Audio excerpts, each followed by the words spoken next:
ઈડર તાલુકાના ગોધમજી ગામમાં કોંગ્રેસ પક્ષ દ્વારા તાલુકા પંચાયતની ચૂંટણીને લઈને પ્રચાર અભિયાનનો ભવ્ય પ્રારંભ કરવામાં આવ્યો છે।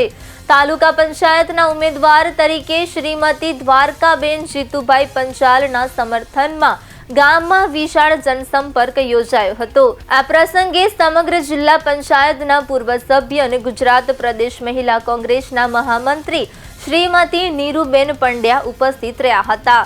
સાથે સાબરકાંઠા જિલ્લા કોંગ્રેસ સમિતિના પૂર્વ મહામંત્રી શૈલેષભાઈ પંડ્યા અને ઈડર શહેર કોંગ્રેસ સમિતિના પ્રમુખ જીતુભાઈ પંચાલ પણ જોડાયા હતા।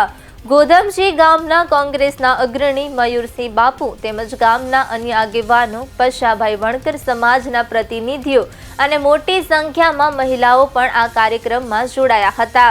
સમગ્ર કાર્યક્રમ દરમિયાન કોંગ્રેસ પક્ષના ઉમેદવારને જીતાડવા માટે જનસમર્થન માંગવામાં આવ્યું અને આવનારી ચૂંટણીમાં વિકાસના મુદ્દાઓને આગળ ધપાવવાની વાત કરવામાં આવી।